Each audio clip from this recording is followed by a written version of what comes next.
A very warm welcome to Mission 21's 2025 International Forum on Interfaith and Transcultural Peacebuilding. Peace on Earth, Peace with the Earth. A 2 days program rich in purpose, meaning, and in-depth contributions of expert and committed speakers from around the world. As we are gathered in an international composition with more than 290 registered participants from all parts of the world, I have heard we counted 54 countries. This is the moment for me to thank particularly our interpreters, Alice Stritt, Sandra Müller, and Stephanie Domar. If you need interpretation from English to Spanish or vice versa, please use the globe icon and select your preferred language, or the CC icon for subtitles. My colleague Nora will explain this once again in a moment. But first, may I introduce myself to you. My name is Amele Kwe. I am the head of the Department of Education, Exchange and Research, and member of the management team of Mission 21. And I'm so pleased that I'm surrounded by my colleagues from across our organization, all departments and locations in the world where Mission 21 is represented. Together, we would like to thank all our colleagues, especially the International Steering Committee, which has accompanied us in the preparation of this forum. Our colleagues of the organizing team, Nora, Christian, Alexandra, Sarah, Monica, Manuel, Joanna, and of course also our colleagues from the International Relations and the Marketing and Communications departments. Without all these wonderful people, we would not be here today. You will see them throughout the sessions of the forum. They will either moderate, they will make introductions, or help with the breakout sessions. We have a saying in Africa, if you want to go fast, go alone. But if you want to go far, go together. We believe that our forum epitomizes this practice very well. No matter where people reside, which culture, religion, worldview, or social strata they belong to, all aspire to lead a flourishing life. A life that emphasizes peace, justice, and extends these principles also to the created, the natural world. We are so excited and curious to learn from all of you who bring extended experiences and expertise from various contexts to our conversation table. And now we have prepared something very special, because we would like to know from where you are joining us today. And I've heard already that you are as eager as I am to get on to the matters we will debate today. So my colleagues will post a link in the chat right now, and please click on this link to join our Padlet world map and let us know from where you are joining us from. To do so, please click on the plus button. You can see it on the right-hand side, on the right bottom side of your screens, and either search for a location or position the pin onto the location from where you are joining. Then please click on Publish to allow us all to see the results. And let's see how we can fill this world map and document the international character of our forum. While my colleagues will help to gather the results and make them visible, you can already see the map please continue to enter your location. I will continue to explain a little bit why the International Forum stands for our collaborative efforts in our organization to bring a central topic of our contemporary times to the fore, peacebuilding. And we would like to gather an international audience precisely around this important topic. We unfolded the topic in the past already by lifting up various dimensions. In 2024, last year, the topic was on reconciliation, and the year before on trauma and healing. In times like these, we believe it is crucial to underline that peace is not only the absence of war or violence. It is far more comprehensive. It is about understanding the systemic and structural dimensions of peace. In a nutshell, it is about peace with justice in an interrelated world that is not only centered around humans, or as we will see, perhaps radically the other way around. We will all witness how this unfolds in the course of our sessions and in our time together in this forum. But now, while we have seen already a little bit of the international character of the forum on our world map, and we will repeat that throughout the sessions from time to time to be able to get a glimpse on the representation, I have now the pleasure to introduce you to our forum project manager, our capable and dedicated intern, Miss Nora Dietelm, who joins me in moderating this opening part of our first session. Nora, thank you so much for your dedicated, relentless work in preparing the forum. We have worked closely together with all our colleagues, and I would wish to ask you, are you as excited as I am to start this year's forum? And what are you most looking forward to? Indeed, thank you so much, Amelie. I've been looking forward to this event for a long time after months of preparation. My excitement grew even more during our technical check call we had last week with many of our speakers. As each of them introduced themselves and shared a glimpse of their talks, I noticed how their faces lit up on when they heard others speak, recognizing shared experiences and interests. It was a truly inspiring moment, and I'm very excited about the diversity of our speakers. And at the same time, I believe that they are all part of one common story and share a passion for the subject of this international forum. Thank you so much. Thank you so very much, Nora. I am strongly resonating with your sentiment, and I think that is the value of our forum, that we are bringing together perspectives from different cultures and religions and can see the topic shining through the knowledge and wisdom of different communities around the world. But before we begin, could you kindly share with us what we have to bear in mind? So some of the most salient housekeeping matters to observe during our forum. Yes, of course, Amelie. Thank you so much. We have compiled the most important information on the slides displayed to you just now. In the chat box, you will also find a link posted by my colleagues to our code of conduct.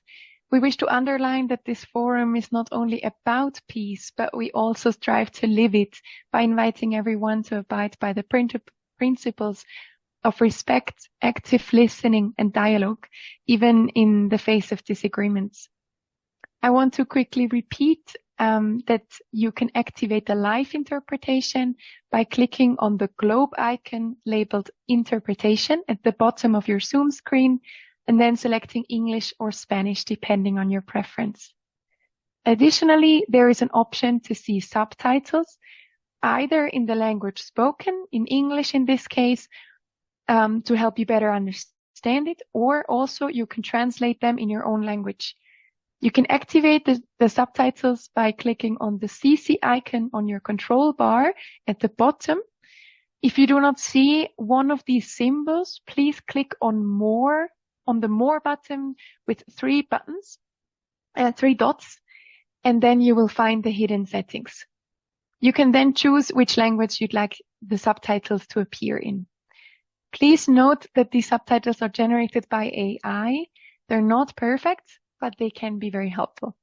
We also kindly ask our speakers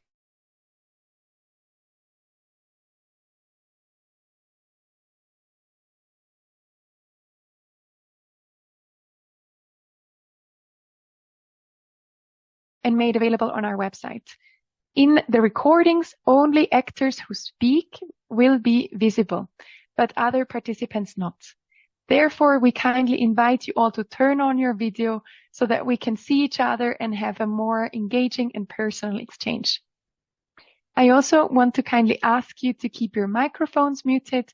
You can ask questions in the chat during the Q&A sessions. Finally, if your internet connection becomes unstable, try turning off your video. That might help you to hear the speakers clearly.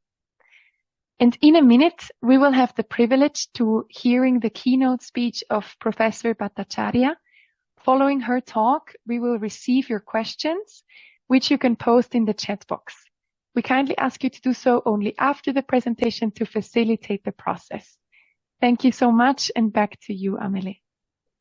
Thank you so much, Nora. We truly appreciate everyone's cooperation to make this forum all about a peaceful dialogue. And now, please help me in welcoming our opening keynote speaker, Professor Debjani Bhattacharyya. Originally from India, with an international distinguished academic career in different positions in the world, inter alia, at institutions in the United States, who joins us today from the University of Zurich in Switzerland, where she holds the chair of the history of the Anthropocene. In other words, it's about the study of this era in which humans have become the principal driving force on Earth. Professor Bhattacharyya is not only a renowned scholar in the field, but she is also a traveler between the worlds, intellectually, conceptually, and in practice. Hers is the dedication to investigate and to understand how environmental transformations and our responses to the climate crisis are shaped by economic, legal, and colonial structures and manners of thinking. She is a prolific author and has published widely, among others her book Empire and Ecology in the Bengal Delta, The Making of Calcutta, in 2018, which has received an honorable mention as Best Book on Urban History in 2019. What I admire also about Professor Bhattacharyya is that she is engaged in many circles, not only academic ones, who advance the agenda of being more conscious of our responsibility to become engaged in the protection of the environment. We are conscious of the enormous privilege that we have in welcoming Professor Bhattacharyya now as our opening keynote speaker at our forum this year. And it is with great pleasure and gratitude that I now invite her to kindly take the floor. Over to you, Professor Bhattacharyya. Thank you so much, Dr. Ekule, and thank you so much for inviting me to Basel Mission to give a talk, and I will quickly share my screen. Is this allow? Do you see my screen? Yes. Yeah? Yes, Okay, please. very good. Thank you. This is good, right? Yes. Okay. And do you see the screen or the presentation slides? The presentation. And you Oh. clap for peace. Not the whole presentation, just my presenter mode. Right. Okay. Then I will change. Give me a minute. Sorry. Desktop, Microsoft PowerPoint. Is this better? It's perfect. Thank you. Thank you so much. Thank you very much for offering me to give the keynote. It is very, very rare for, professors to have such a wide audience. So I am quite honored. And as a historian working on the climate crisis, I wondered, what can I say today that would make us think about the question of peace and justice together? And I appreciated Amele Akue encouraging us just right now to understand that peace is a structural condition. And I think it's an important lesson in some ways. So what I'll do is I'll begin at a surprising space as a historian. And I want us to understand how we got here. I will begin with carbon, because to me, carbon is not just a gas. It is like a portal that allows us to step into the past and diagnose the crisis of the present. In 1774, John Sumner of British East India Company discovered coal in Raniganj in eastern India. Raniganj is a town I was born in, and I grew up in Raniganj. This would change the history of the British Empire, India, but also the global energy system. The coal seams were not only vast and energy rich. The labor to extract coal in colonial India was the cheapest in the world. While we have evidence of small amount of coal being mined in Europe and China from the 13th century, the discovery of the vast coal fields, but more importantly, cheap labor, radically transformed the global economic and energy system. The story of carbon as coal, but also CO2 are related. Something else happened in the late 18th century. Carbon dioxide as a gas was gradually entering scientific consciousness. It was first identified as a distinct gas by the Scottish chemist Joseph Black in 1750. He called it fixed air. While Black did not know at that time that he has stumbled upon a key player in Earth's climate and political system, but CO2 emissions have now just become a measure of health of the planet and also a key player in the contemporary geopolitics. Coal continues to drive these CO2 emissions, which have major destabilizing effects on our planet. Indeed, we live in a carbon economy. When did this begin? And I brought a picture over here. This is from Raniganj because I want us to see exactly in what conditions today our coal miners are living in. These are the coal mining people's houses, and I think it's important to do this witnessing. I didn't want to show their pictures, but I want us to understand the living conditions. When did this begin? The Industrial Revolution marked the beginning of our large-scale combustion of fossil fuels. First coal, then oil and natural gas. These were the engines of growth, powering everything from railroads to the factories to electric grids. It made shipping goods around the world quicker, linking the vast colonial hinterlands in Asia, Africa, Australia to the metropolitan Europe and North America on the one hand, but also to the slave plantations in North America on the other. More and more land came under monocropping to feed the global need for fiber and cash crop. These raw materials began to move swiftly across the world to the mills in Europe and the finished goods to reach the markets at a speed that the world had so far not witnessed. What was not widely understood, or perhaps not widely considered, was that these processes release CO2 into atmosphere at an unprecedented scale.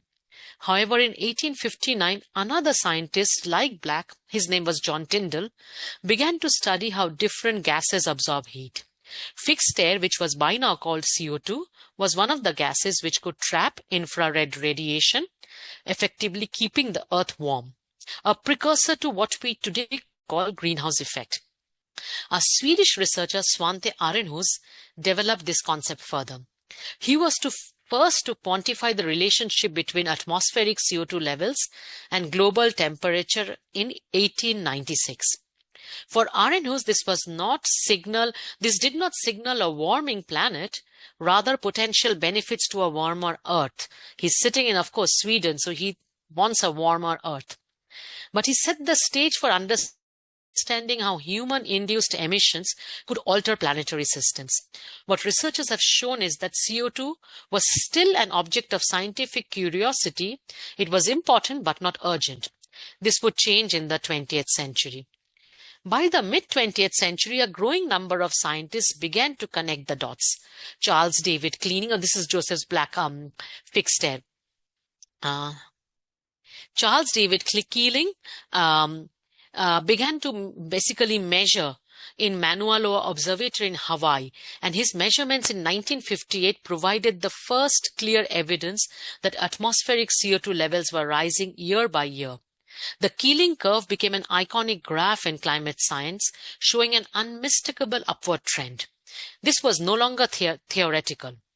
Yet even as the evidence around CO2 mounted, CO2 was still treated more as an environmental issue than a planetary emergency. Industry boomed, consumption spread, fossil fuels were synonymous with progress, modernity, and national strength. And as we know from the work of historians, the energy sector in the US lobbied the politicians to stave off any serious actions to regulate the fossil fuel industry. William Nordhaus, who is a Nobel Prize-winning economist, is often credited to bringing climate change into the realm of economic modeling. However, his work also contributed to a form of climate denialism, and it's been documented in the book Merchants of Doubt. Not through climate disinformation his work has contributed to, not through denial, but through delay. As a historian, Noemi Oreskes and Eric Conway has argued, disinformation isn't always outright rejection of science. It can be subtle manipulation of timeliness, urgency, and risk perception. Nordhaus's influential DICE model assumed a very low social cost of carbon and recommended only gradual emissions reductions, reinforcing the idea that climate action could be slow, incremental, and primarily market-driven. His approach downplayed the risks of climate tipping points and undervalued future climatic harms, thereby justifying policies that fell short of the transformative change that scientists were already calling for. The result? His work gave political cover to those seeking to delay regulation while appearing to take climate change seriously. But CO2 never leaves the atmosphere as quickly as it is added. Thus it accumulated, layered, and trapped heat. And as the world warmed, so did political and scientific concerns. In 1980s and the 1990s, we saw the birth of a global climate governance. This came in the heels of some major publications, including the 1972 Club of Rome report that said there are limits to how much we can extract from the earth. In 1988, the Intergovernmental Panel on Climate Change, IPCC, was established. For the first time, a global body was tasked with assessing scientific knowledge about climate change and its implications. CO2 finally moved into the political arena. International treaties like the Kyoto Protocol in 1997 and later the Paris Agreement 2015 aimed to reduce emissions, keep global warming beyond certain thresholds. These agreements were shaped by a key idea that CO2 emissions were a collective problem that required a collective solution. But this raised complex questions. Who should cut emissions? How fast? Who pays for the damage already done? The fear of a looming crisis was not that far for small island nations in the Caribbean and many countries in the global south. Climate activists from the global south, but also north, revolutionized the earlier agreements as they pushed the politicians and IPCC authors to work with an idea of what they call common but differentiated responsibilities. Yes, climate change is a global issue, but it is not equally caused and nor equally suffered. The global north, industrial nations like the US, UK, Germany, Switzerland, where I'm located, contributed to the bulk of the historic CO2 emissions. The global south, countries in Africa, Latin America, Asia, contributed far less, but faced some of the worst impacts: droughts, rising sea levels, crop failures, and extreme weather. Moreover, currently the poorest and the most marginalized in the formerly colonized world who produce the least emissions are on the front lines of climate change. As their homes are washed away, agrarian fields become barren, local economies collapse. The poorest have minimal ability to recover from what they may call eco-social disaster and have no means to adapt to climate change. This asymmetry is where climate justice begins, where CO2 becomes not just a scientific object, but one that is a political issue, but more importantly, a moral issue. A similar discussion could arise also about the concept of the Anthropocene, which is the name of my chair, which, as we know, began gaining political prominence in the early 2000s. The work of Anthropocene Working Group crystallized the political and scientific dynamics into one single geological metaphor. It suggested that humans are now like a geological force, like volcanoes or tectonic shifts. And CO2 is the primary evidence of this transformation. But not all humans shaped the Anthropocene. It is not humanity in the abstract that filled the atmosphere with carbon. It is specific patterns of industrial development, colonial expansion, and capitalist growth. The Anthropocene in this view is not just a natural turned human epoch. It's a fossil fuel, a condition of existence, born in the coal mines of England and the British colonies, spread through the oil rigs of Texas and Saudi Arabia, and entangled with the spread of consumer culture, with militarization and economic inequality. CO2 became a byproduct of progress, but also a footprint of our geological power. The countries that rose to wealth and dominance on the backs of fossil fuel left behind an atmospheric debt, and now that debt is due, and they often look to others to pay it. Let me then begin with bringing this concept of CO2 as anthropocentric history with the history of what we call the CO2 colonialism. CO2 colonialism is an ongoing story, and we are in the midst of it. It refers to a way in which wealthy countries and corporations in the global north today outsource their carbon footprints to the global south, either through carbon offsets or through land grabs for reforestation or by shifting dirty industries to the poorer regions. Let me explain how this works. First, carbon offsetting. A company in the US or Europe claims to go net zero, not by reducing emissions, but by investing in tree planting or renewable energy projects in places like Kenya or Indonesia. On paper, this looks green, but in reality, it often involves displacing local communities, violating indigenous land rights, or creating green deserts of monoculture plantations that lack biodiversity. Second is carbon leakage. Stricter environmental laws in Europe or North America push polluting industry like shipbreaking, as you see over here, to relocate to other countries with looser regulations. Emissions don't stop, they just move. And the countries that are least responsible for historical emissions are left with the environmental and health consequences. So following the Basel Convention of 1989, which classified ships as toxic waste, since the process of dismantling old ships released PCB, that is polychlorinated biphenyls, into the ocean, a massive shipbreaking industry sprung up in South Asia under minimal labor and environmental protection, and it continues to thrive today. The third is the technological dependence. Wealthier nations today dominate the development and ownership of green technologies, solar panels, wind turbines, and carbon capture. They set the terms of transition while poorer nations are left to catch up, often without the resources or political leverage to shape global climate policy. CO2 colonialism is not just about emissions, it's about control. Control over narratives, over technologies, over who gets to pollute and who gets to clean up. It reproduces the logics of the colonial era: extraction, exploitation, externalization, often under the banner of sustainability. And as you see here, these are vast fields of solar panels in the western state of India, Rajasthan, and this was built by displacing indigenous pastoral communities. So, where should we go from here? The story of CO2 is not just one of atmospheric chemistry. It is a story of inequality, accountability, agency. It is a story of how certain models of development, fossil-fueled, extractive, and profit-driven, have destabilized the planet and deepened global injustice. The Anthropocene challenges us to think what it means today to be a human in a world we have so profoundly altered. But more importantly, challenges us to ask which humans? Who has benefited from this carbon-based prosperity?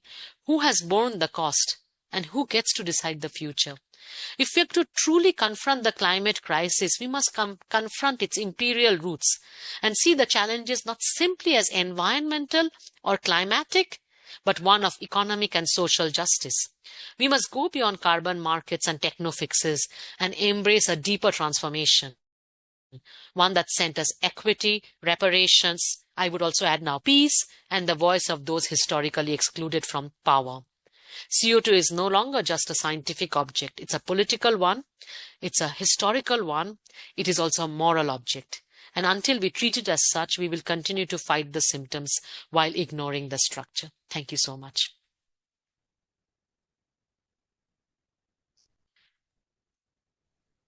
Thank you so very much, Debjani. That was a very deep, very thought-provoking presentation, and we are now looking forward to see if we can engage with our audience also on what you have shared with us. You have indeed taken us into the heart of a very crucial debate around climate change, and as you said, around carbon as a kind of a portal that opens the understanding of how this is all interrelated with economic factors, with the way our world is structured, with the way we consume, with the way we establish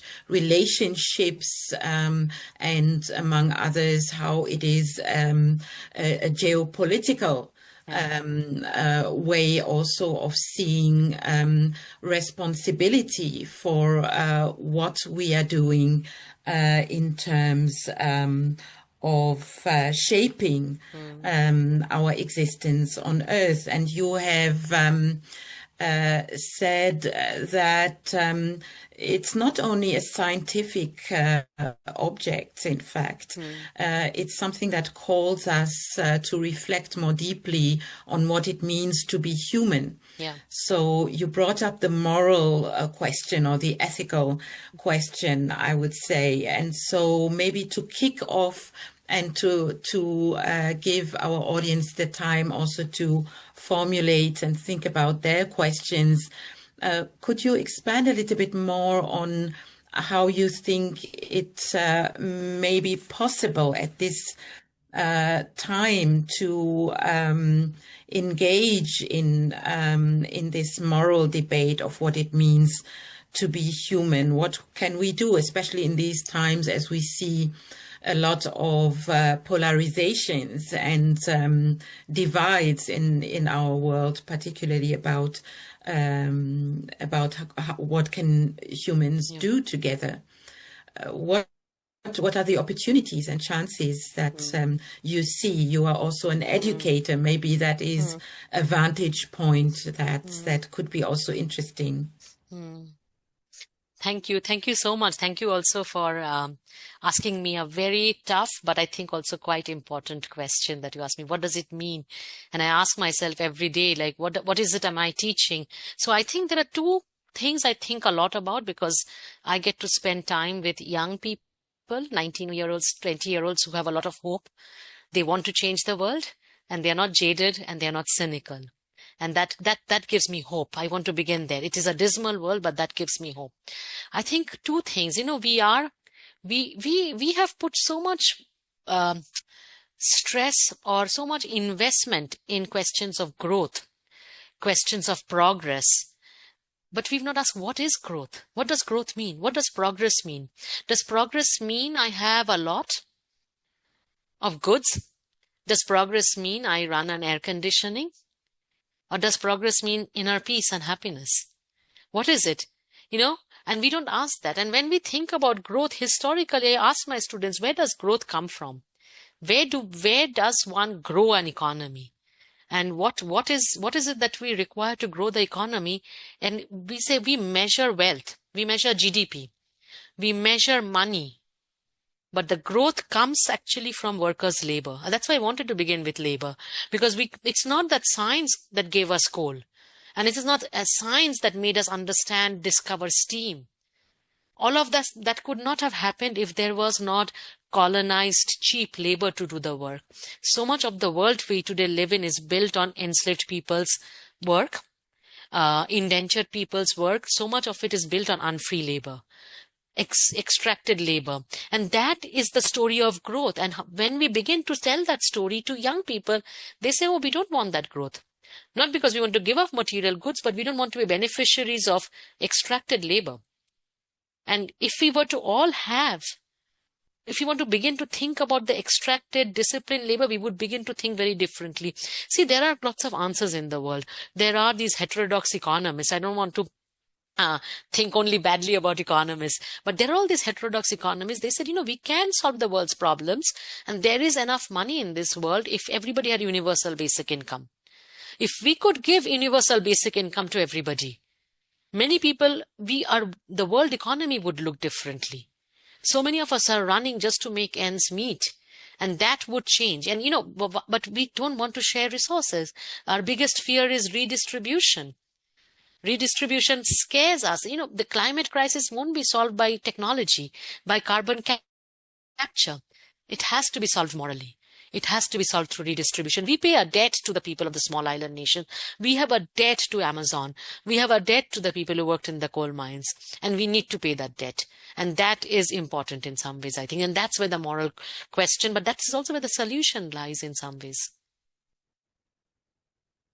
Thank you very much for your response. I think indeed wealth distribution and ecology belongs more closely together around what you described, valuing more the labor of people, and then we come perhaps a little bit more closer to those aspects you raised.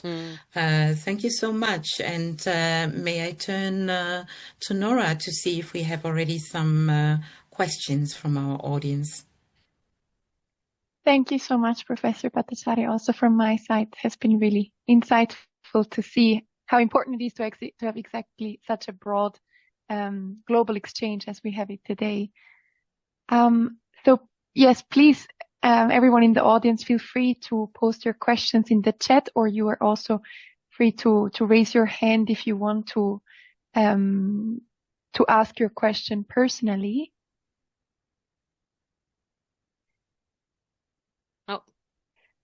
We have one question from Mr. John Sentamu. I don't know if you want to ask your question yourself or whether I should read it out loud. Help me read it aloud. Of course, thank you. What do you think about mindset change for young people about climate and growth? That's a very good question. There are two things. Young people have multiple desires, I would say, right? Some want, and these desires are so much framed by what we as a society give them. So I have taught in the United States, where my students had to pay a huge amount of money to study. And how do you change desire? How do you change value system when I know that they're going to go out with a $200,000 debt that they'll have to pay for the first 20 years of their working lives? They have to go out and work in a growth industry. Here, I am lucky that my students don't pay a huge amount of fee. So they want to understand, they are much more critical. So in some ways, I think one way is like education should be free so that young people can think. But there's another question also over here. Like if a young person wants growth because they have a huge financial debt, I don't know how we can even ask them to say, yeah, you must live in poverty to not be in a growth industry. But the other way is also young people are actually thinking a lot. We are not listening to them, I think. we have to also what I call upstream learning. Learning should not come just from me as a professor sitting above downstream, but learning should come also from bottom up. We have to learn from the young people because they have ideas. Because they are worried about the world we will leave them behind. They will have far less rights than we have. They will have far less clean air than we have enjoyed. They'll have far less clean water. So we should be learning from them what we need to do to leave behind a slightly more healed, better world, I think. So much for your answer. We have many more questions in the chat. We have someone with the name Fundación Machaca Amautasdir. I'm not sure how to pronounce the name. I'm very sorry. Would this person like to ask a question personally? No, it's okay. Please go ahead. Yes. Okay. I felt like you've put in a lot of reflection in your question. Yes. Yeah. Thank you. Then I'm happy to read it for you. Professor Bhattacharya, in the face of the climate crisis, it leaves us with a deeply relevant reminder of the responsibility we bear as adults to protect, guide, and support the new generations. This call to awareness urges us to act with greater commitment, sensitivity, and consistency, not only in the digital or social spheres, but also in the active defense of the environment and climate justice. What is your opinion on how current global events, such as armed conflicts, the prioritization of military spending, migration flows, and economic crises, often driven by governments of countries like the United States and those in Europe, are impacting the quality of life and well-being in our common home? Yeah. And what are the effects of these dynamics on Latin American countries? Yes.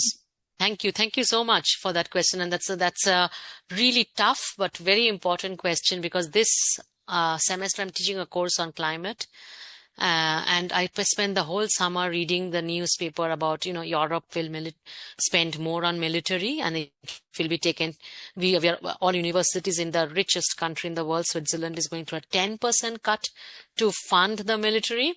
And so, I've been thinking a lot. Look, United States have been waging 100-year battle against Latin America because it had a different aspiration for a world. Like I think of, Patrice Lumumba, who imagined a different world. Decolonization was meant to be a very different thing. It was not meant to recreate a Western power structure. He was killed by the CIA. So, we cannot forget Rosa Luxemburg in 1917 had told us militarization is also simply just taking away the workers' pay through taxes to basically support the defense industry. So for me, this militarization question it's a very, very bleak question because I don't know, yesterday we all read that Trump has sanctioned the military industry to start using the Wall Street to fund it. And we also read the news yesterday that Harvard, whose wealth is bigger than Bolivia, Ecuador, Peru, and Venezuela put together. These 4 countries' GDP put together, Harvard is 3 times richer than that GDP, decided to cut 80% of its humanities training. So it is a very bleak space to think about. There are answers. It's just that how do we are at this moment, I think, where the people with money have taken over the people who are basically in the decision-making power, and that makes it really, really difficult to get out of it in some ways. But I think when I speak to my students, I know they are completely against militarization. They want the student fees are going to go up here. They're fighting against that because that means they'll have to work harder to get a college degree. There are answers. We can spend the money instead of militarization on climate adaptation, mitigation. And then the last thing I want to say over here is we haven't even counted the emissions of the wars in Gaza, in Ukraine, and we don't even know what that emission is. Thank you very much. Yeah. Thank you very much for this interesting answer. We have a lot of very good and important questions in the chat. We have one question from a member of our steering committee, Fatimatu. Would you like to ask your question yourself, or should I do it? You can ask, please. Okay, thank you. Fatimatu was asking, how can we use the religious resources to promote environmental sustainability? That's a tough question for me. That's a tough question. But see, within religion teaches us certain kind of not just harmony is wrong, but empathy with creatures, right? Not just empathy with fellow human being, but empathy with creatures. And that is really, really important. How do we not just share the planet with other humans from all races? That is something we have to talk about, because we are still not good at sharing the planet's resources with every country, every other races. But how do we share it with the creatures? Like, we now know from science that fungal life sustains human life. We know that every kind of the smallest insect is necessary for us to survive. But how do we take that into an equal plane? And I think their religious empathy is an important tool of understanding. I don't know if I answered that question well. Thank you very much. I'm sure there will be many more speakers who will also touch on this question, so it's going to be interesting. Then we have a question from Abigail Barrera. Do you want to ask your question yourself?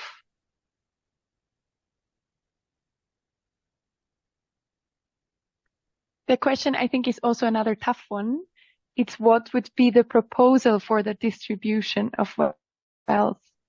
That's a tough one. I cannot give the answer, but I can tell you the answer. A lot of, they call themselves decolonizing economics. They are economists from Latin America, from Africa, from Asia, East Asia, South Asia.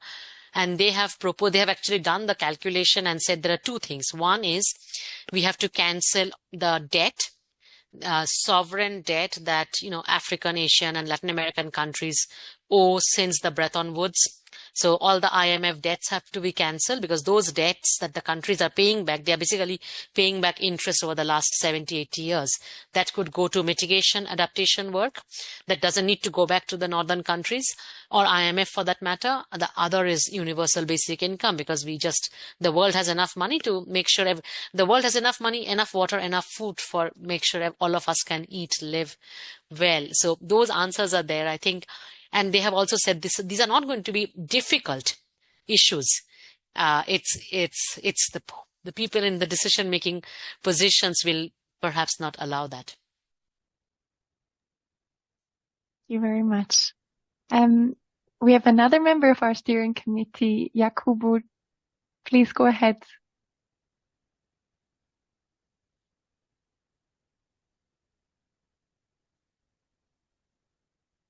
You are still muted, Yakubu, if you want to ask your question.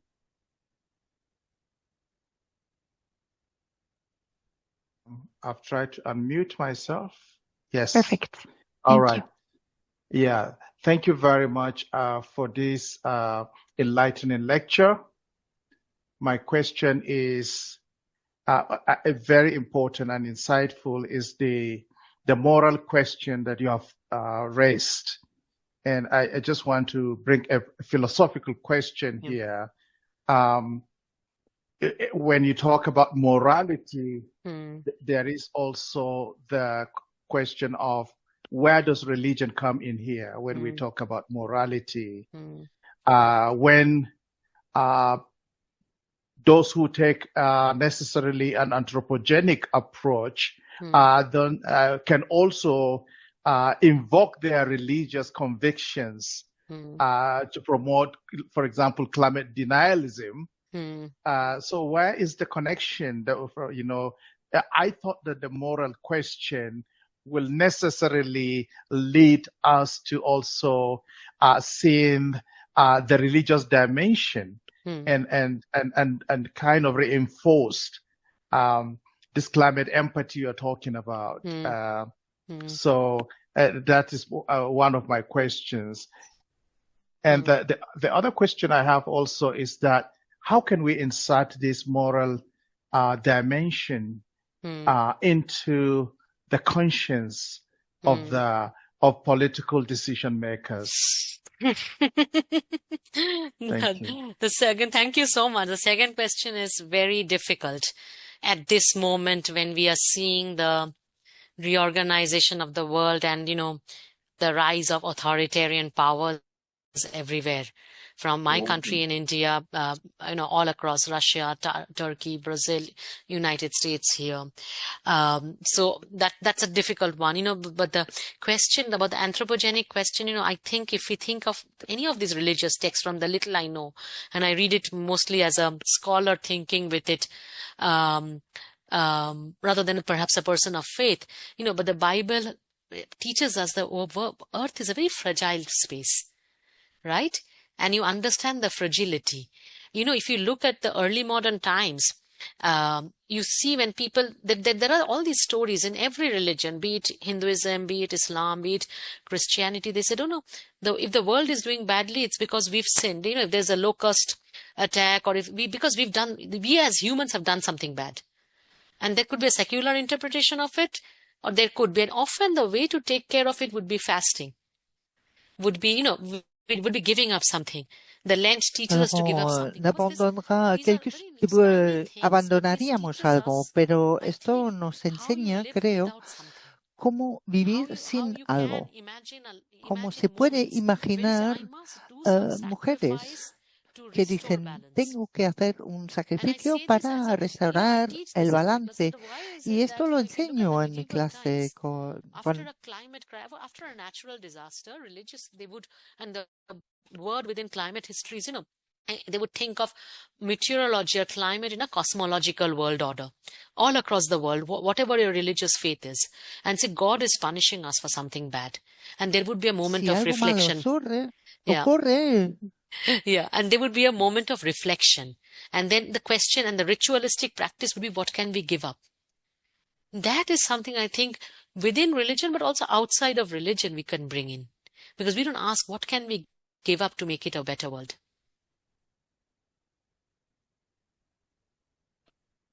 Thank you very much, Jacopo, for your question, and Professor Bhattacharya for the answer.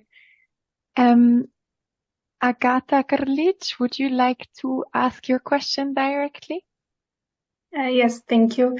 I would like to know your thoughts on the effects that the widespread usage of the AI technology could have on the environment. Are there already some studies about the extent of the effect? Yes, there is. AI consumes enormous amount of water, right? And we know that today, the fact, so let's take, for instance, the region I come from, India, China and Pakistan, we are fighting over what's known as the third pole, the Tibetan plateau, where we have the last vestige of the fresh water of the world, right? So, and a lot of political scientists say, the next war will be not about oil, but about water. And next frontier that we want to, and one of the things that AI consumes is enormous amount of water. AI needs huge amounts of, land to have their farms, right? Have their computer farms and the cables. Where will this land come from? Yeah. And my big fear is, what is AI going to do to us as human beings when we stop thinking? AI will prevent us from thinking. And the moment we stop thinking, democracy starts dying.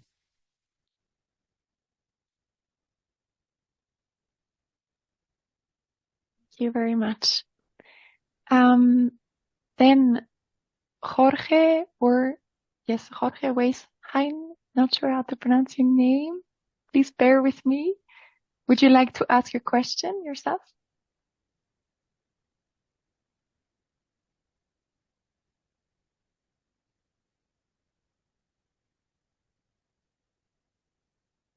Then I can read it. If we consider this issue from a crude biological perspective, I wonder how we can denaturalize the privileged position of human beings on the planet.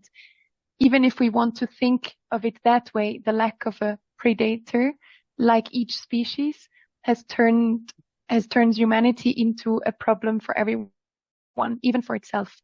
This historical construction of this environmental imbalance, called progress, achieved through the colonization of a way of inhabiting the planet called development, above all others, is leading us to a new extinction. Is there any possibility of conceiving of another way of coexisting with other species as human beings? That's, Hori, you've really analyzed the problem very nicely. It's just that we did have a predator, and that was the planet Earth itself, in the system. The Earth system was never stable. Like, it's not a stable system out there. It's a balance. It's a biogeochemical balance. We know that today. And we never paid attention that it would get activated. And the jet streams would fail. There would be far severe climate effects everywhere. And we are in that moment and so we have to recognize the predator. It's almost like a Frankensteinian moment. We've created the monster that will destroy us, and that is growth. So I think that's basically me agreeing with you. I'm not sure I gave you an answer how we coexist, but I think I will go back to that lesson that we have. How do we have empathy, not just with fellow human beings, but empathy with creature? And that's one way to think about it. So much, Professor Bhattacharya. It was extremely insightful to have you speak on all these different questions that enlight very important aspects of this topic. Since it's almost 4:00, at least in Switzerland, I would like to give the word back to Amélie. Thank you. Thank you so much. Also from my side, Nora, and of course, Professor Bhattacharya, you have seen that there are so many follow-up questions that may be asked, and we hope that we can continue the exchange throughout our following sessions. So thank you very much again. And now we have to continue in our program. Nora, would you like to see and tell us further about what to expect? Thank you so much once again. Thank you very, very much. Thank you for all your questions and engagement. Thank you. Bye. Bye. Have a good program. Thank you so much. Yes, thank you so much, Amélie. We will now have a 10 or even 13 minutes break and continue at 4:10 in Switzerland. And we will have a very interesting second part of the first session with 3 fascinating speakers. We will have a short interview panel where you can get to know the different perspectives of our 3 speakers. And then you can choose which one of these speeches you want to listen to, and you are going to join one of the 3 breakout rooms. You can see the 3 speakers now on the slide. Thank you all so much, and I wish you a good, refreshing break, and happy to see you back in about 10 minutes.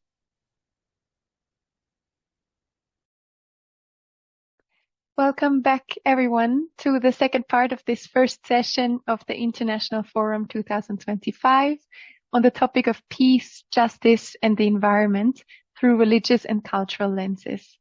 I hope you had a refreshing short break.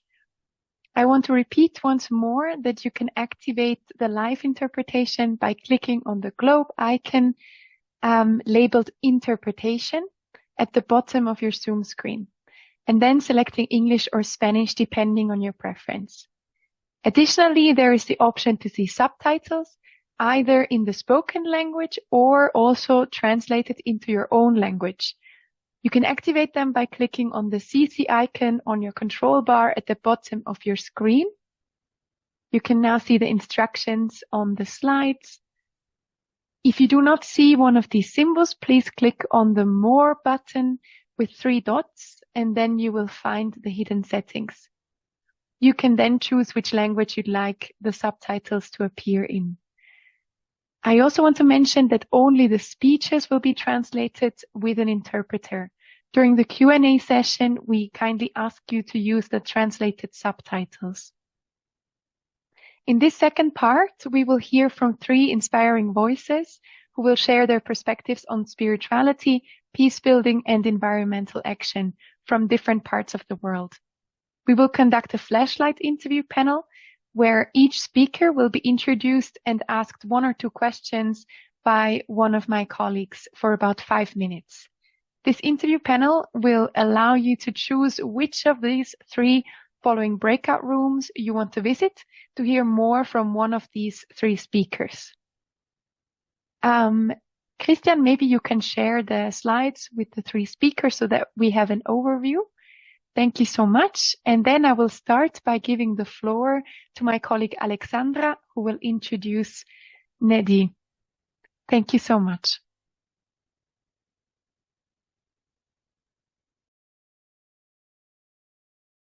Yes, thank you very much, Nora. I just will wait till Neddy could be seen on the screen.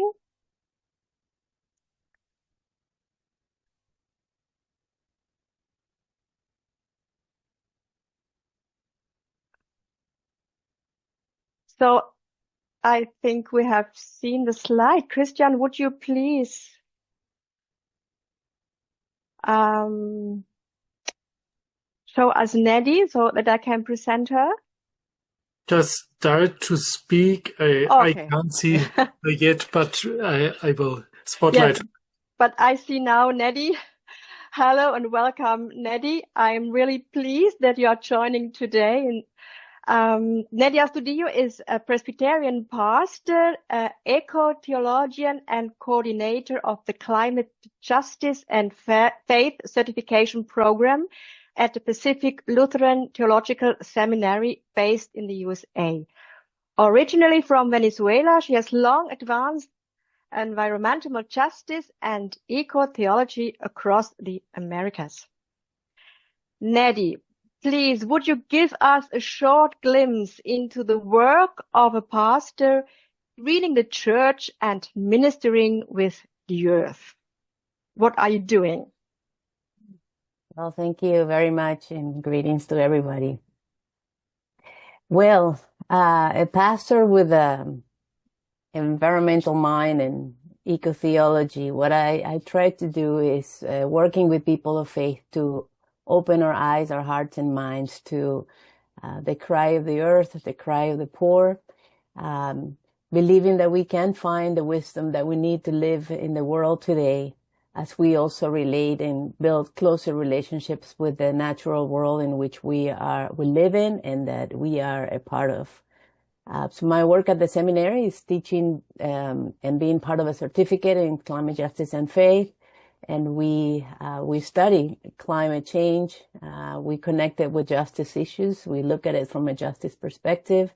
We try to look for ways to understand what it has to do with our faith, what resources we have in our tradition to live this moment and to be courageous and to be faithful and to be active.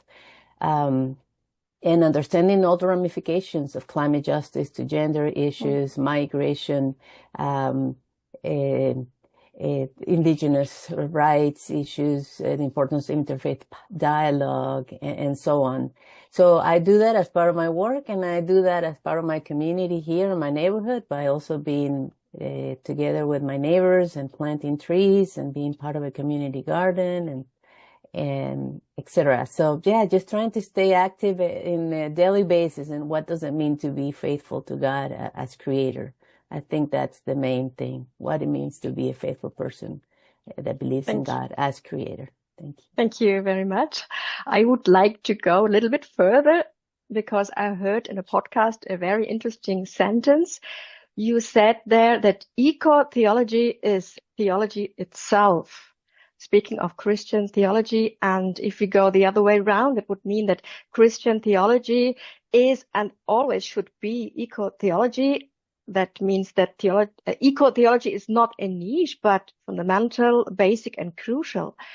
Please, could you give us shortly the most convincing arguments for this thesis? Well, perhaps it relates to what I just shared as well.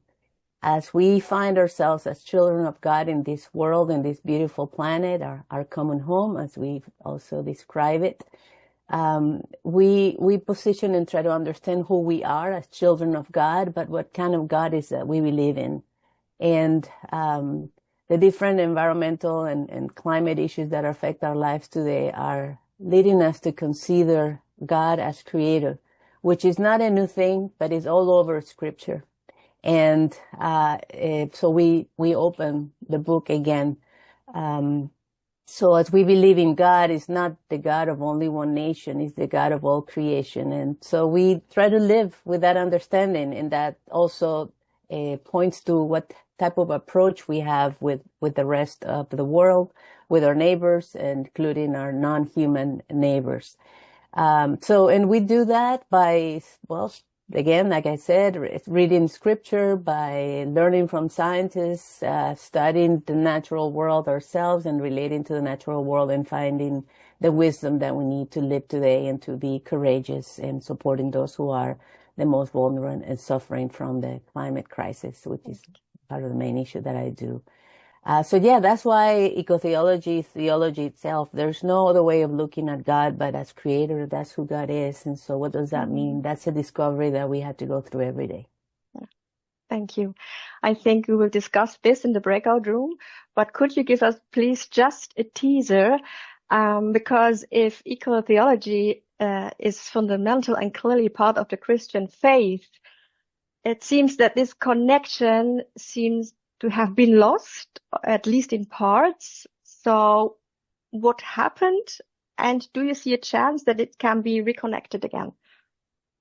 I do believe that there is a chance that it can be reconnected again. And I think part of the journey is recognizing in the history of our church itself, where did we lose track of nature? There is a moment that we can point to and go back to, perhaps. And that will also empower, and make those that are already feeling the call today feel that we're not doing a new thing. This is an old thing that was part of our faith in the past, as it is part of indigenous traditions and cultures. What we're doing is going back to our own faith, going back to our own God as we connect with nature. So we'll look into that. We'll look at Scripture. We'll open it again, and we'll point out to as well places there where we find wisdom. Wow. So it will be very interesting probably to hear how we can go back to our own faith later in the breakout room. Thank you very much, Neddy, for this first teasers to the further discussion. Thank you. Thank you. Thank you very much to both of you, Alexandra and Neddy. Now I would like to hand the floor to Fatimatu, who is going to introduce Dr. Zagoon-Sayeed. Yes. Are you both here? Yes. Thank you. Thank you very much for the opportunity. Yes, I'm supposed to introduce Dr. Zagoon. And Dr. Zagoon is an Islamic studies scholar and a senior lecturer at the Department for the Study of Religions at the University of Ghana, Legon. He has published widely on peace building, tolerance, and interfaith dialogue. He's a youth activist who has been involved in various initiatives for the holistic development of the Muslim youth in Ghana. He's also an executive director of the Baraka Policy Institute, an Islamic think tank involved in research on Muslim education and environmental protection within the Muslim community in Ghana. Dr. Zagoon, your topic is on peace building, education, and environmental protection by and with the youth. It appears it is a loaded topic, and I believe it promises to be to generate interesting discussion. And so, as a lecturer, as a youth activist, as a researcher, how do we promote holistic peace?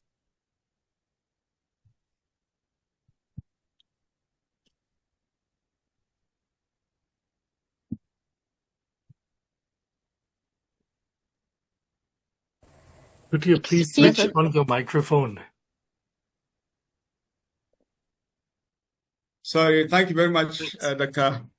Timothy, and thank you all of you for this wonderful international forum discussing a very important topic as peace, justice, and environment. Yeah, so I'm going to make a case that you can't do comprehensive peace building without realizing a peaceful relationship between humankind and the environment in which they live.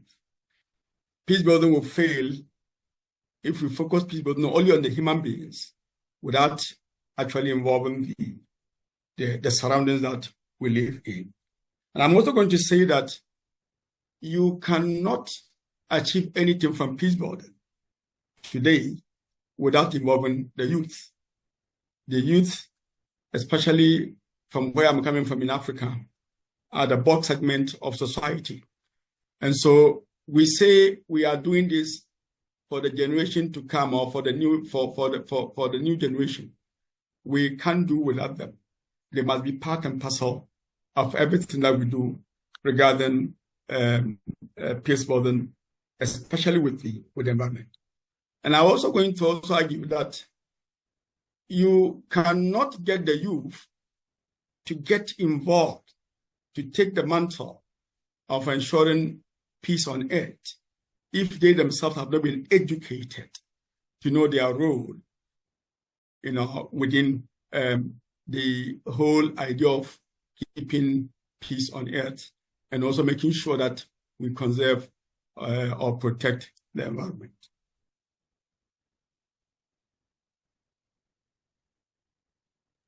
Good. So, as a lecturer and a researcher, how has your activities reflected or mirrored these values you are trying to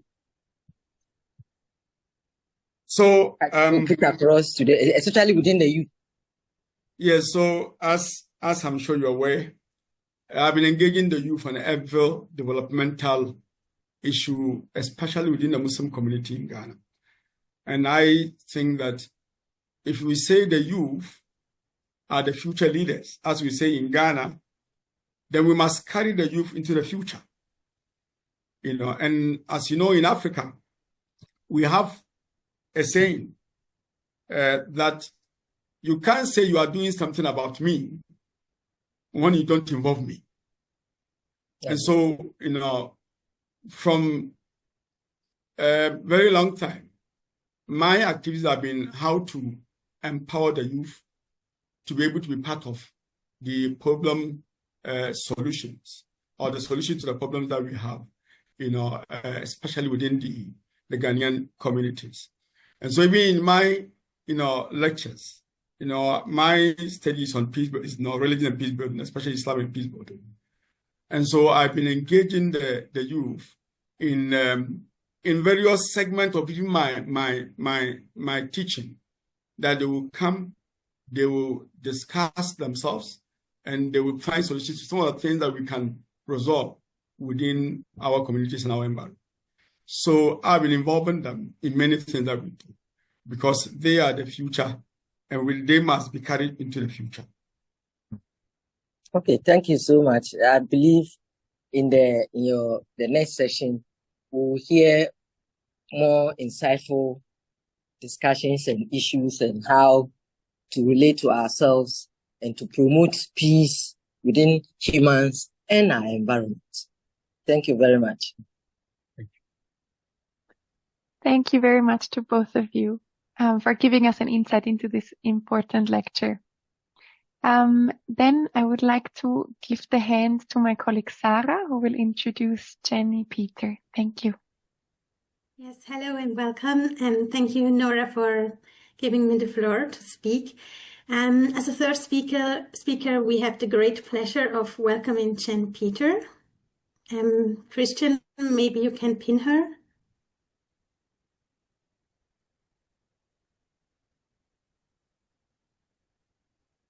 Thank you so much. So, Jenne Jessica Revanda Pieter is an ordained minister of the Protestant Church in the Moluccas, Indonesia. and serves as a lecturer at the Faculty of Theology at the Christian University of Indonesia. She also is a member of the Commission on World Mission and Evangelism of the World Council of Churches. And her work is active in the intersection of theology, ecology, and advocacy for indigenous communities in Central Maluku in Indonesia, particularly North Seram. Good evening and welcome, Jenne Pieter. We are thrilled to have you joining us. Jenne, I would like to directly start with the input that you will give to us after this short introduction, this short flashlight panel. In this breakout session, you are going to talk a lot about the Sasi and Pelagadong systems.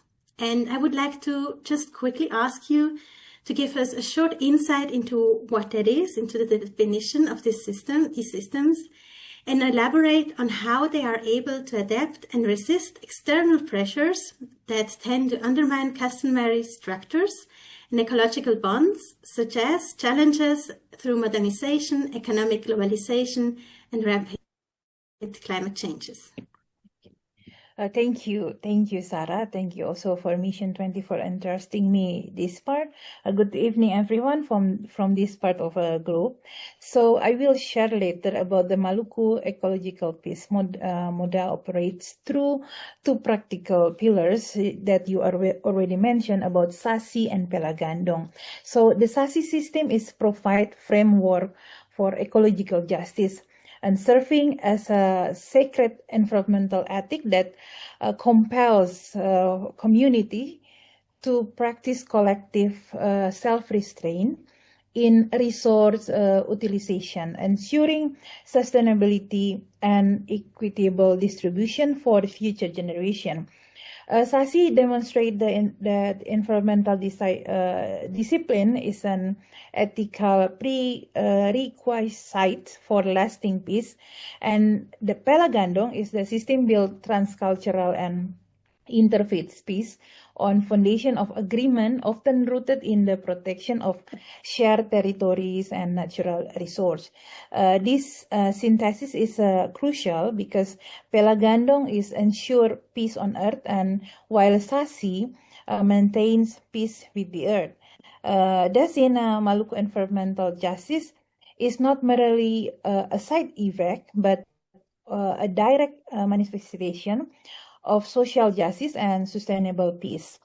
I will share later in my presentation about how these two traditions can also as an answer for the dual crisis, interhuman conflict and environmental degradation, especially in the modern life, because it is lies in adopting a non-anthropocentric paradigm, one that is rooted in the values and perspective of indigenous people.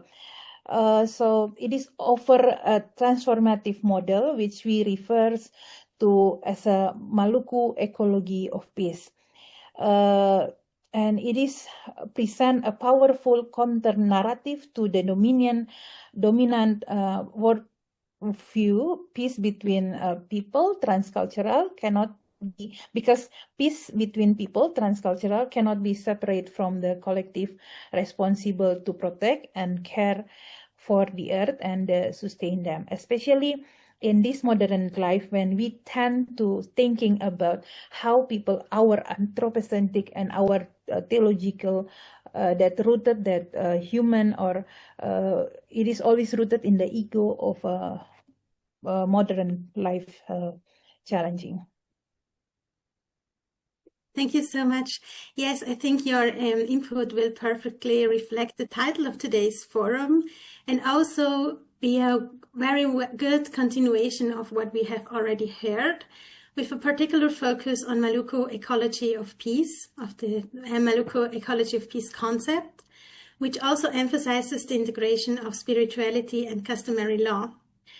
The second question that I wanted to ask you in preparation for your input is, to what extent can the core principles of collective self-restraint and the bonds of ecological brotherhood, which are very central in your input, be transplanted or adapted into ecological theology and peace-building frameworks in other religions and cultural traditions? Can you already give us a little bit of an insight into that?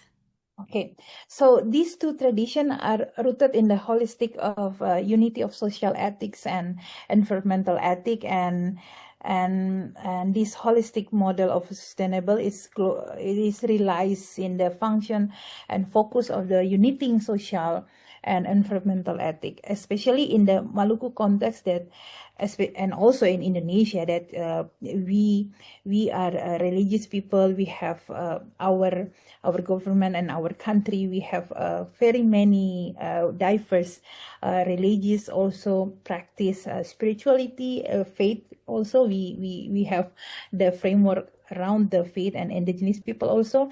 So this holistic model of sustainable is try to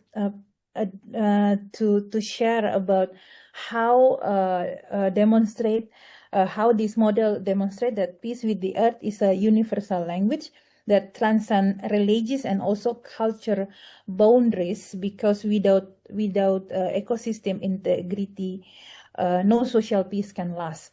It is principle of adaptation over a promising path toward ecological balance and transcultural peace everywhere.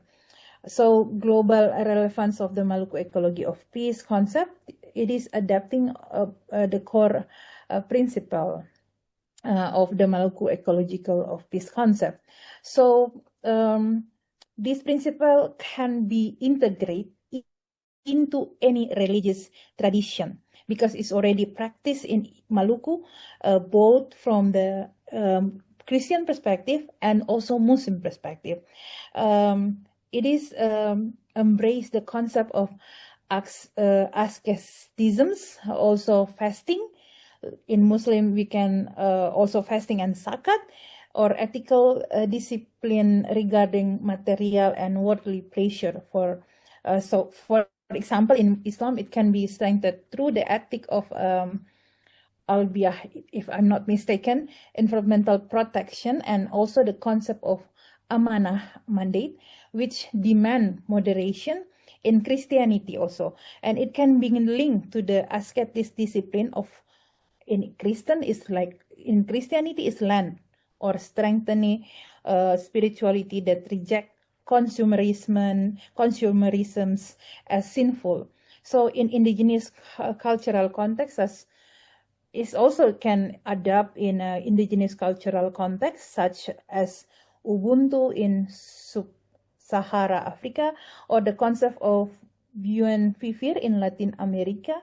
So it is about collective self-restraint is adapted as an ethical obligation to ensure the well-being of entire community and nature, not just the individual. So all these principles actually related to each other and can be adapted to other. So also as examples. Thank you so much. We are very much looking forward to learning more about all these different aspects of your input in your breakout session on Indigenous people and resistant spirituality.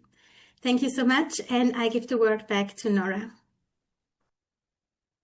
Thank you both very much, Sarah and Jenny. Thank you for giving us these interesting insights. We will now continue with the input lectures in 3 separate breakout rooms. Now on the screen, you will be able to see the different groups or the different rooms. Please choose one of them. I know it is going to be hard. Then you will hear an input lecture of 15 minutes, and then afterwards there will be 30 minutes discussions within these breakout rooms. Thank you very much, and welcome back in the plenary. A big thank you to our 3 wonderful speakers of the breakout rooms and to the 3 moderators who've done a great job. Because it is such a pity that we could not listen to everyone, we are now going to have a chance to get a glimpse of these inspiring discussions that have been happening in the different rooms. 2 of my colleagues, together with me, will give you a short summary of what has been discussed in the room. These summaries will help us to capture the insights and the reflections from all the breakout rooms. After these summaries, we will open the room for questions from the audience. Therefore, I kindly invite you all to send your questions already now or from now on into the Zoom chat. Now I would like to give the room to my colleague Haruna. Please tell us what you've heard in the room with Neddy. Thank you so much, Nora. Indeed, it was a really nice input from Neddy. It made me want to reconnect more again with my lecture, biblical lecture. She pointed out that it is really important to start our journey back to peace with nature. We lost our touch. It all began about 500 years ago when we were aware that we are not the center of the earth, and everything went back further away from nature. And now that we have to go back, what is important is to know that it was always part of the biblical history to follow nature as an important step to creation, because we have different passages where there is eco-justice, where there is eco-spirituality, and where there is also stewardship. And she shared a lot of interesting passages, which is really inspiring. I really enjoyed it very much. And what is also interesting, I think, it's that Neddy started her work about 30 years ago. And when she started, the relation between biblical lecture and nature, or spirituality and nature, was not that present. But now it is getting more and more important. The dialogue is here. There is the need. People want to talk about it, and pastures are here to guide people back to nature. Please, Alexandra, if you want to add something. But I want to say again, thank you from my part. It was really nice. Thank you so much. Thank you very much, Haruna. I'm really thankful that we get this small glimpse into the wisdom that Neddy has been sharing. I myself have joined the second room with Dr. Zagoon-Sayeed, and it was indeed very inspiring as well. I'm going to quickly try to summarize it. It's very difficult. Dr. Zagoon has explained to us that generally we cannot separate peace building from environmental protection. That if we, he has really been summarizing the main message of our forum today, that if we want to live in peace, we also need to include and consider and protect the environment and nature around us, and that this is a mutual kind of relationship of care, that also the environment is caring for us and we have to care for the earth.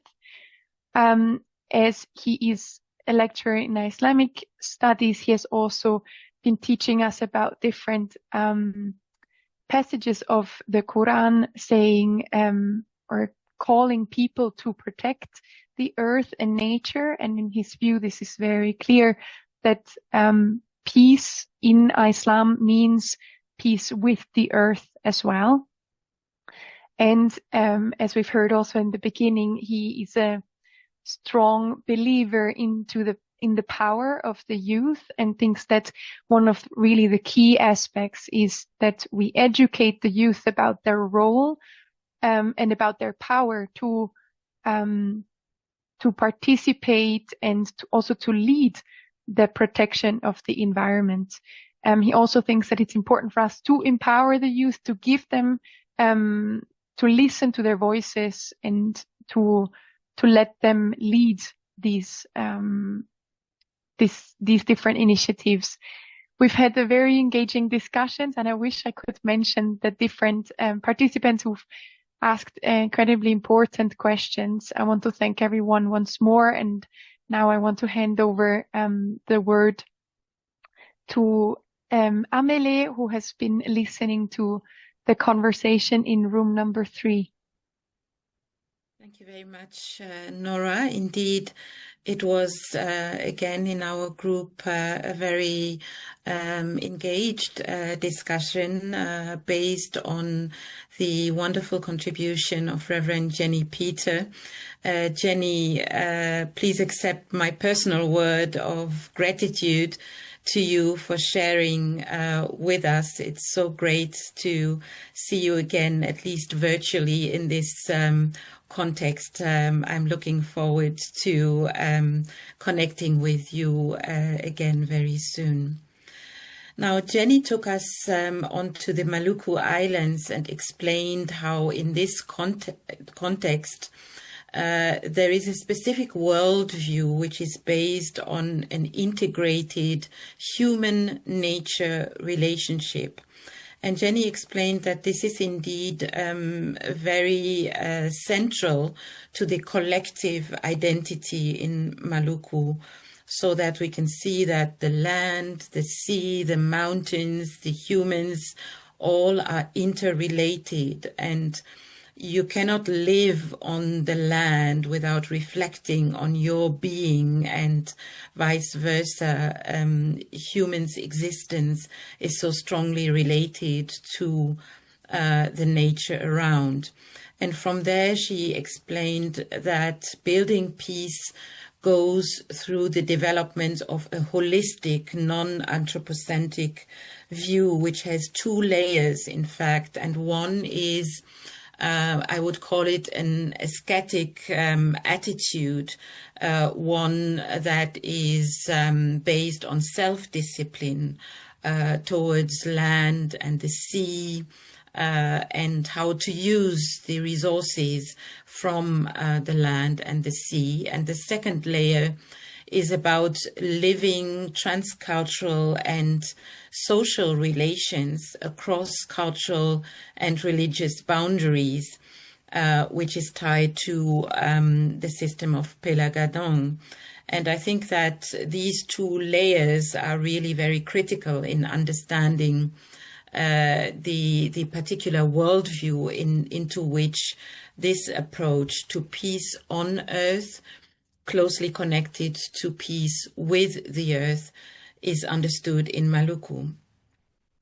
Now, what I found also interesting is that she mentioned that the translation of these concepts into policy is very important, and it's actually a recommendation she made, that it's not only about consulting indigenous communities, but it's actually to put them into practice. And finally, I would like to highlight that she refers to the tension between the indigenous identity and the belonging to a certain religious community. And she considers that the ecological ethics that she described could, in a way, be understood as a bridge to span over these tensions, and she underlined that this is maybe a kind of a transformative narrative that has already become fruitful in theology, and this is what represents one way of understanding how Maluku people are decolonizing theology. So I'm very grateful, and thank you also to all participants in Group 3 for the engaging debate, and to our colleague Sarah for the moderation. Thank you so much, Amelie. And again, a huge thank you to our three wonderful speakers, to the moderators, and to my three colleagues who've just been reporting. Now is the time for all of you to ask questions to any of our speakers. We encourage you to post your questions into the chat or raise your hand. You're also more than welcome to ask your question personally. Alexandra, my colleague, will support me in trying to identify your questions. We have a first question from Jorge Weisheim. From all these exchanges, I have one question. why do we think that peace at today's meeting was oriented toward youth, spirituality, and interculturality? So I hear three questions. The orientation towards young people. So why has this an emphasis and a focus? Why is this subject of peace with the earth has to do with young people? The second, why has it to do with spirituality? And the third, why interculturality? Would someone of the speakers like to answer one of these three focuses we heard? Young people, spirituality, interculturality. Okay, so I'll begin on the wider youth, and I think we made it abundantly clear that the world today is for the youth, and I say that we always say the youth are the future leaders of our planet, and yet we leave them behind. We don't take them to the future, and that is one of the reasons why we are facing what we are facing with the environment today. We have not been able to teach the youth and engage them and get them to participate in what we are actually doing for them. You know, and I said that in Africa we have a saying, say you are doing something about me without me. We say we are preserving the earth for the generation yet to come, or the younger generation, and yet we don't involve them. We don't listen to them. They don't even know what we're doing. And so it's important that we engage those we are actually fighting, the future for. And the future belongs to the youth. And that's why I find it very interesting that in the Mission 21 now brought issue about the youth in today's conversation. Thank you for the question, Jorge. It took me a moment to think about what you were asking, but wow, what a great question. Speaking from why the importance of talking about spirituality. Well, and I was just thinking right in here in my responses. Well, because we recognize the power of belief, the power of ideas in the world, the power of faith, and how faith can help change people's ways of being and acting in the world. The need to recognize that our faith either can lead us to peace or move us away from peace in the world when our mindset are more anthropocentric and individualistic, and we lose track of how our own tradition is teaching us creation care from the beginning, being this an ancient calling, and the need to nurture that sense of calling and recognizing that our tradition is there to support us, earth is there to support us. So also the other reason is because we recognize the power of the church, the power that we have as church to make a difference, to make a change, being owners of lands and finances and buildings, and we can use what we have as a way to start affecting change. And then 84% of the world's population describe themselves as people of faith, of different faith.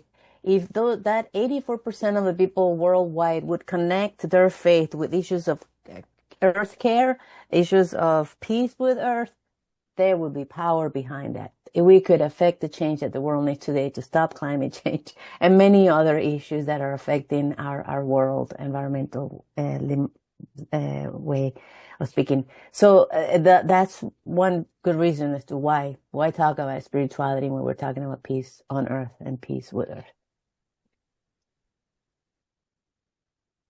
So thank you for the question. From my point of view, as Indigenous people is a group has never been involved, always marginalized and become a victim. But also the group that is most persistent, fighting with climate change, adapting. We resist. We persist.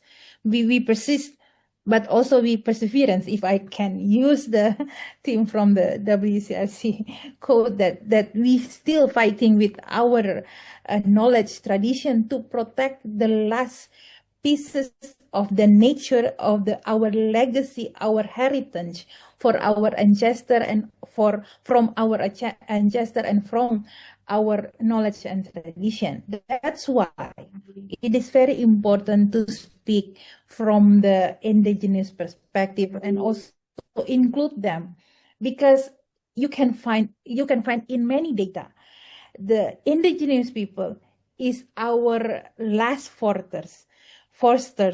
It is our last guardians that always forever protecting nature, because they're connected with the nature. It is very embedded in their identity. They cannot deny that. Even they victimized by our government and our capitalist, our economic. And as for me, actually, this is my personal struggling. I will celebrate from this research, from this digging, or from how I do it. It is me celebrate my identity, and I'm sure there are many people like me, because the effect of the colonial system that has taken away many things, especially like in my identity, so I cannot celebrate the traditional. So it is very important. We cannot always denying the contribution the indigenous people has done to us. This is them. Why it is very important. We're standing in the ground that it is embedded and it is linked and connect with the indigenous people. We still live and we still live in this because indigenous people, they always give the best of their life. So this is why I quote, it is very important to put them in front, not just marginalized and not just as a victim. Thank you. Thank you very much. And to discover perhaps that spirituality is something we share in the religions and in the indigenous wisdoms. So thank you very much for this discussion. Nora, do you have spotted another question, or shall I continue? Please go ahead if you want to. Okay. Sorry, Alexandra. There was one interesting remark, not quite a question, but I think it fits very well to what we just heard. There is Imran Bonde, if I pronounce your name correctly. Maybe you want to speak at this moment, if you'd like, or shall I read? Oh, thank you. Thank you for the opportunity. First of all, I just want to appreciate for Jenne. Thank you for your beautiful presentations. What I'm gonna say, what I'm gonna propose is sometimes we, especially for me, like now, I'm now living in Jakarta. Sometimes when I went to to some places, I found that many of us recognize the body of knowledge for indigenous communities just for local wisdom. So some people, they're gonna say, okay, this is local wisdom, but I'm trying to propose the idea why we are not employing the world of body of knowledge, because they have their body of knowledge instead of local wisdom. So for me, we also need epistemical justice. So the idea that we are talking in universities, the ideas that we are talking in the space of privileged people are the same with our brother and sister who are living in, or identified as indigenous communities. So if we don't win this battle, I think like scholars, because sometimes scholars also are political, they're gonna use their knowledge just to perpetuate the idea of, colonializations. So thank you very much. Thank you. Oh yes, thank you, Imran Bonde. He called me with the traditional way, Usi. Also, Usi is a sister. So thank you, brother. So yes, I agree with you, because we always approach with the modern concept. Sometimes we see knowledge of indigenous people as an object. We don't, and sometimes we politicize around the indigenous knowledge to our own agenda. And sometimes we not dishonest with our approach. We only romanticizes the theology, indigenous knowledge with the great frame, but in the same time we don't neglect it with their suffering. For me, when we doing our really true and subject, put it the indigenous people as a subject to hear them, how they epistemology and also their approach, their knowledge, we also doing the restorative justice for them, because we don't put it them as an object. We put it them as a subject who teaching us, not as an object of our research, but let them teaching us. I'm very agree with you. So it is a call of, for me, it is call to action now. Put it them to teach us. Try to listen them. And when we listen them and we build their understanding and knowledge, we learn from them, let them speak to us, let them teach to us, and let them lead the action, so we can put them in front of our role to teach us to protect the nature. In that ways, we give them a restorative justice. We really respect. That's from my point of view. Thank you. So I agree with you, actually. Perhaps I can continue with another question that is in the chat, and that asks what we could do together. What structural and spiritual transformations are needed to be done in the face of market demands and unjust funding conditions. So what would you suggest? What can religious and spiritualities do together in the face of these issues?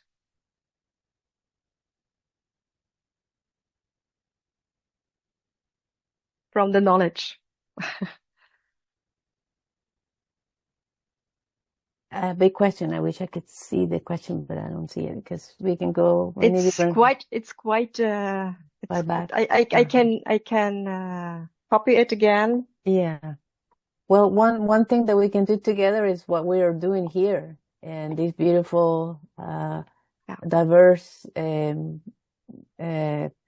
We're coming from different realms with the same heartbeat and the same concern, and we're sharing our wisdom from where we are situated, where we're working, the communities that we're working with, and to find those common threads that can make us recognize that we are all part of one earth, but all our traditions have wisdom that can be, and that needs to be shared at this time, no?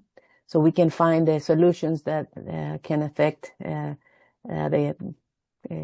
stop climate change, or support the communities that are most vulnerable, and see that the solutions are there, but we need will, and we need our spiritualities to be prophetically speaking out for justice and for peace. yeah, I'll leave it there. Thank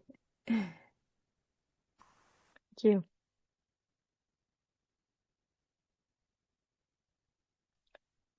Would someone of you continue to this question, or shall we search another one? Perhaps. I can continue also. Okay. So, please. Yes, I will maybe add, because sometimes our market demand based on the short-term profits and also resource exploitation.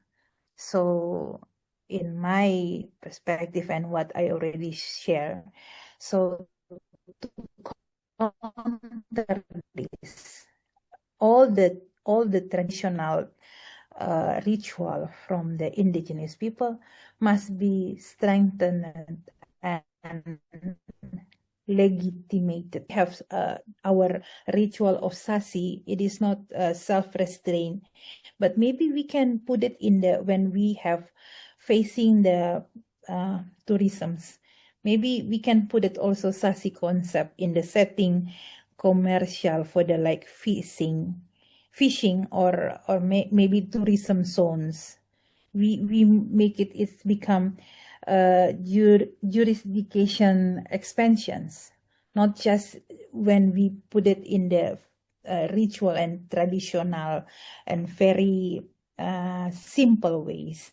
And maybe we seeking for formal legal recognition from the government. So we can put it as all the indigenous tradition recognition from the government for, like in my context, for the ritual sasi and pelagandong. So we can emphasize it is not just about short-term profit or resource exploitation, but it is how the emphasize the ecological and spiritual values for all this tradition. Maybe that's from my side. Thank you. So I think I will give the floor back to you, Nora, because I see the time is running. Thank you. Thank you, Alexandra, and really a heartfelt thank you to our three wonderful speakers. This has been a really engaging and inspiring conversation. It's beautiful how you can all connect to each other. And I think it's really beautiful how you said it, Neddy, that we are all, that our heart, how did you say it? Can you repeat it? That our heart beats? Our hearts are beating with one beat. Yeah, we're all Thank you. Same heartbeat. Yes, I think this summarizes this session a lot. Thank you all, Haruna, Zagoon, Jenne, Pieter, and Neddy, Astudillo. Thank you to the audience for your wonderful and important questions of this first session. Thank you to my wonderful team, Amelie, Alexandra, Christian, Monica, Sarah, and Joanna, who are either supporting in the moderation or working in the background. And we are going to continue with the second session of this international forum in 15 minutes. But I think now it's important for all of us to take a quick break to be ready again for a second very fascinating session with 2 mini lectures and a panel discussion. So I encourage you all to stay locked in after our break. Also, a colleague is going to share an evaluation survey into the chat. We're going to share this after every session of the forum. So if you are intending to join other sessions, feel free to just fill it out at the very end. But we are very grateful for your feedback. So I'm looking forward to the second session and very grateful for these beautiful insights. Thank you all and have a good break. See you back in 15 minutes.